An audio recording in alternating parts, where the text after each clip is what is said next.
Hi, this is CF Lieu coming to you from Penang. Now, today, this edition is an open letter to all working people. What I mean by that is that, do you feel yourself slogging at work, getting tired of clocking in, clocking out? It becoming a routine every week. Well, the money is good for now. It can support your lifestyle.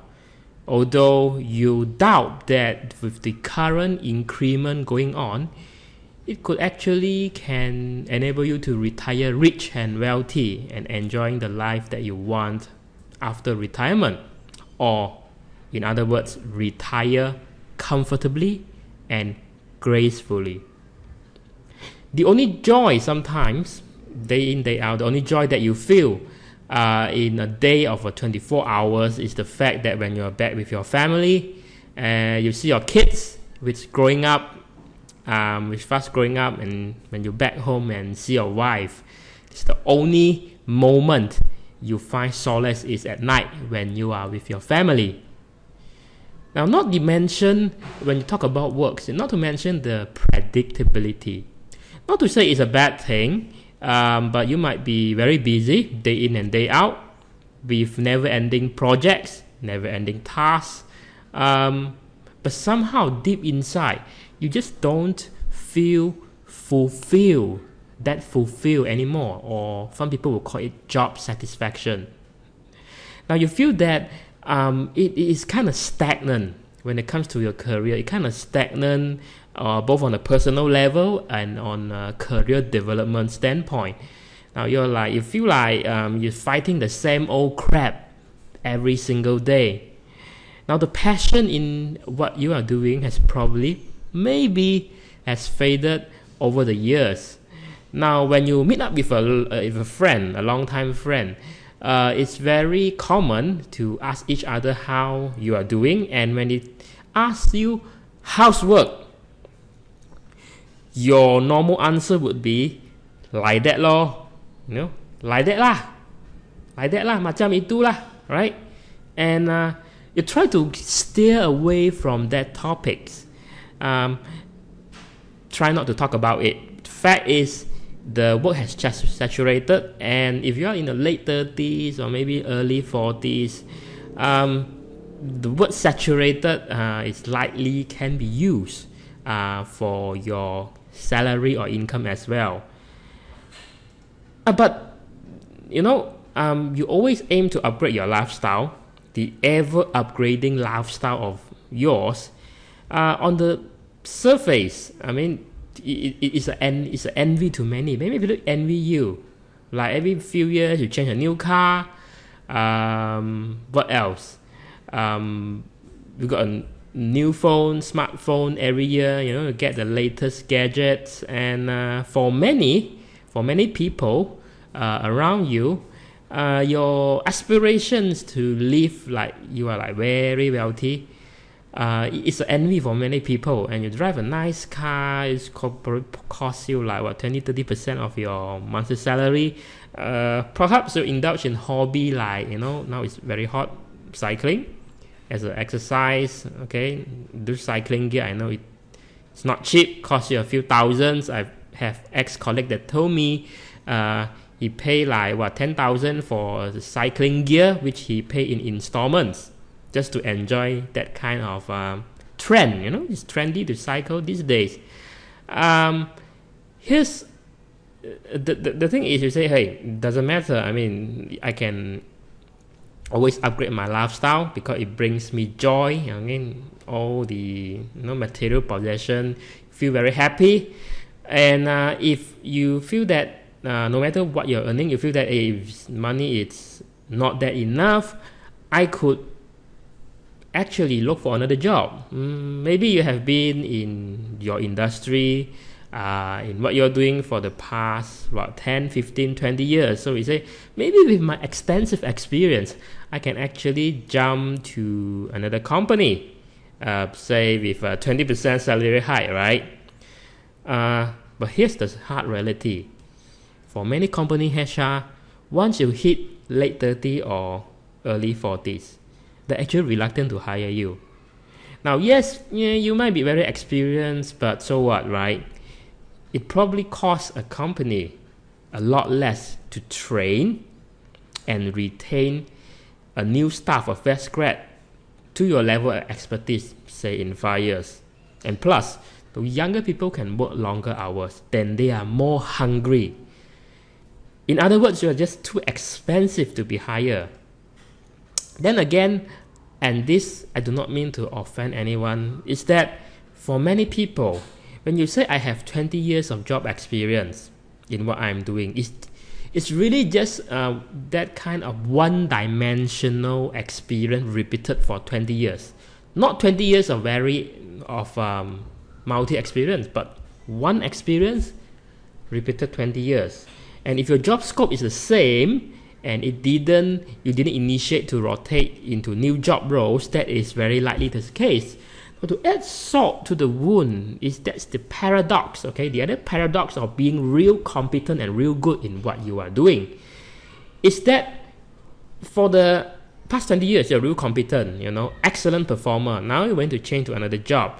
Now, the other company, the boss or the manager who interviewed you, okay, hear this, they might be intimidated, very much intimidated by your experience or competency. What he's thinking that he might think that you're a threat, a threat to him. I know it's the norm, it's not the norm, but it does happen, okay, more often than we think. Now, if you are just medical, just like normal performer, nothing spectacular about your experience or performance, then ask yourself, why should another company pay you so much to hire you in the first place? So you see, this is a chicken and leg situation. Either way, you are back in square one. You think it's very easy to change a job when you're like early 40s or late 30s. It is actually not easy. Now note, this kind of situation actually happens a lot in very specialized skill sets career like engineering. Now, unless you are like maybe 1%, top 1% of the food chain, like a director, senior manager, or VP, where you're getting like a lot of demand and being headhunted, then that is a different story. And of course, when you can't really compare, if you're a salaryman, you can't really compare with career like being a doctor, being a lawyer, or chartered accountants, who run their own firms, have their own practice, because there are some of the professions that is probably unaffected by economic trends. Okay, they are probably they don't need to do a lot of marketing. You have business already, because somehow their earning power actually spiked. Okay, actually spiked after they are like mid 30 or 40. Now, there's another fear that a lot of working people face, is that there's a constant fear of the next round of economic downturn or recession. You fear for your job, you fear for your family, you fear for your survivability, and it's very true. Back in our parents' days, when we can work in one company for 30, 40 years and then wait for retire, right? Working for the same company for the 33, 4 decades is not a bad prospect at all. That's why a lot of parents advise us to, why you want to jump? Just stay at one company, be loyal, retire comfortably. The classic, what we call the American dream. Because if you do like that, you'll be guaranteed a comfortable retirement, at least like 45, get your retirement fund, get your pension, But, today's world is a lot different, okay? It takes much more than good at what one is doing to be financially secure and to be secure in your job. Because I doubt anyone can work at the same company for the next 3 or 4 decades. So, at this point of time, you can call it midlife crisis, you can call it quarter life crisis. To a certain extent, you feel that life isn't turning out how you expected it would be. Now, then this is where there's two groups of people will diverge. The more daring people, they will start to dabble into things like part-time MLM, or some side business, forex trading, or maybe very gung-ho and they are taking a lot of loans, maybe a bit of overrate over leverage in stocks and property investment, and they make a quick money in a short period of time, hoping that we will strike it big somehow, strike it big somehow, and somehow enough to quit the day job, and that will actually enable them to not work again another single day and sipping margarita in Maldives. Okay, depends on what is your idea of really quitting your job and what you want to do, and perhaps pursue something that you really like. But then again, who's kidding who? Who's kidding who? If it's that easy, you will see a lot of your colleagues or peers resigning every week. Now, do you see that every week? If you see that every week in your office, I want to know what are the fields that you are working at.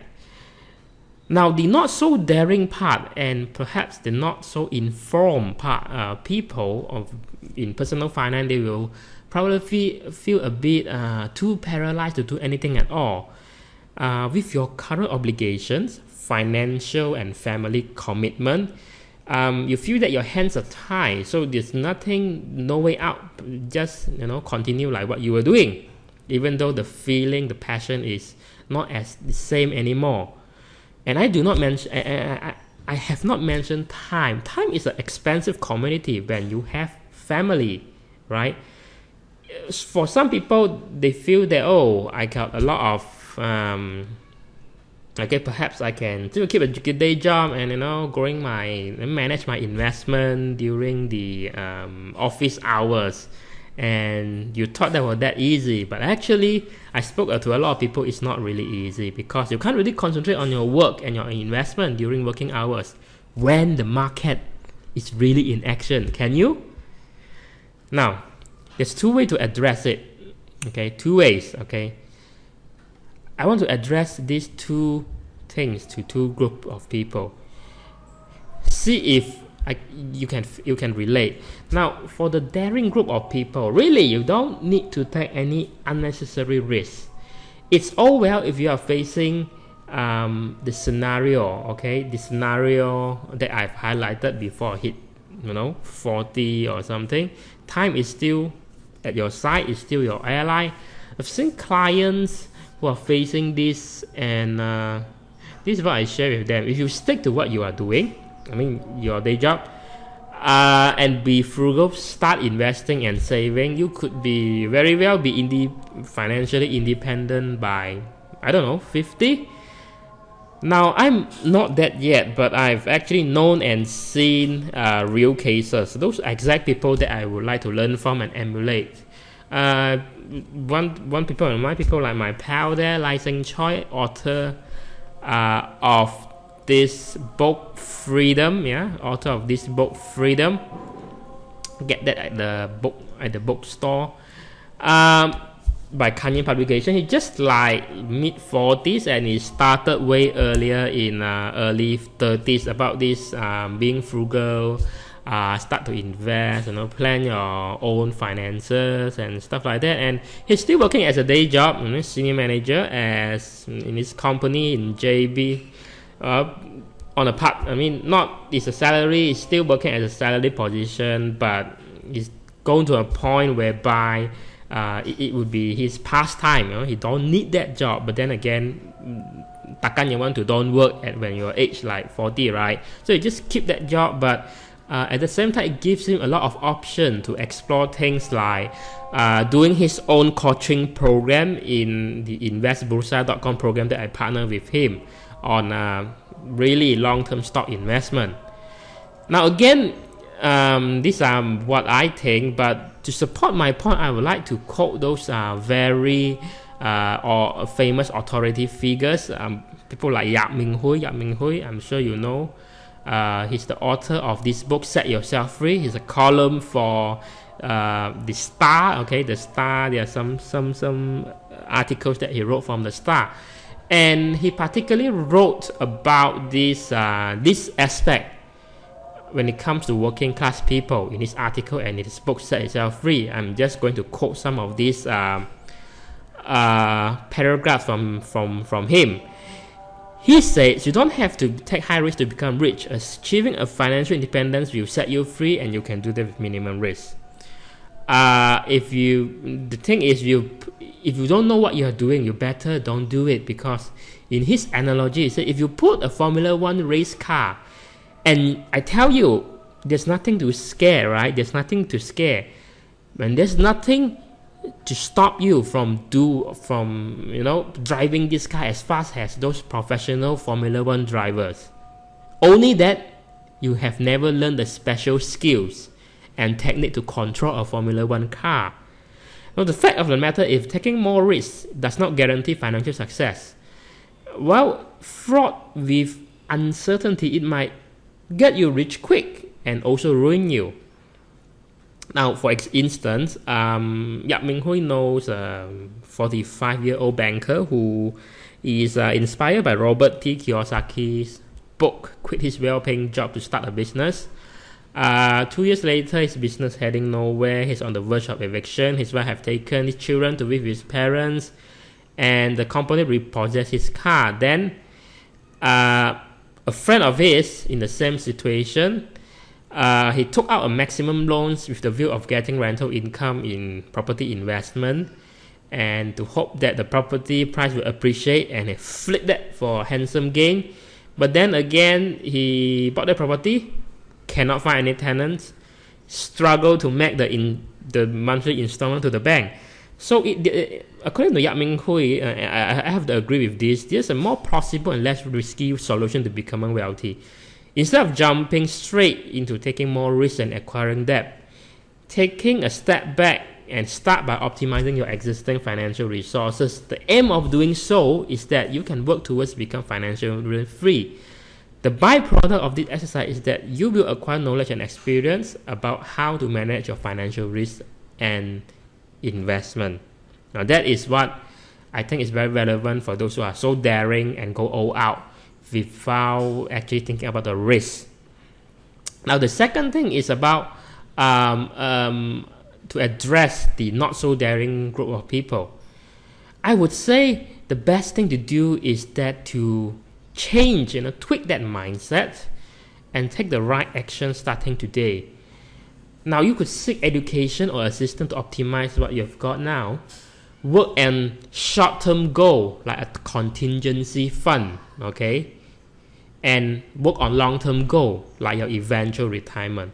Now, when you adopt this approach, you will enjoy a peace of mind and have ability to focus wholeheartedly to what you are good at doing now, which is probably your career and your job, while having a long-term goal of creating more wealth, regardless of the outcome.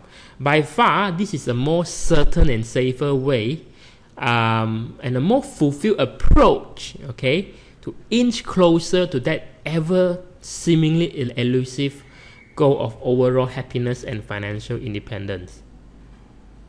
Now, note that if you ask me, I realized it way earlier probably a lot earlier than most people when I was in my late 20s. What I've described way earlier, the feeling of a working people after they work for a few years, yeah.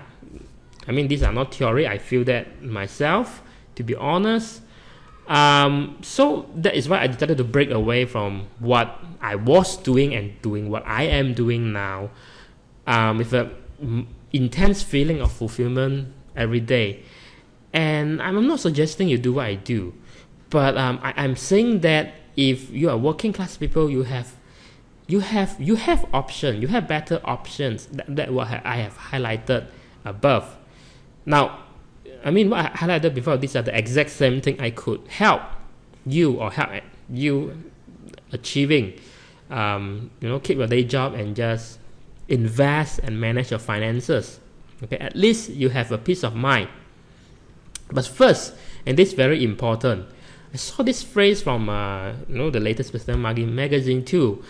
An advisor also states that, but first, very important, is that a person's willingness to be helped is important. Because until you yourself agree there is a problem and you yourself agree that I want to achieve a certain goal, there isn't much that can be done. There isn't much that people can help if you do not feel that you want help and you do not feel that there is a problem. I hope this video actually triggers something deep inside you, trigger something inside that you have never discovered before. I wish you all the best and stay tuned for the next video. I'm Lieu from howtofinancemoney.com. Ciao.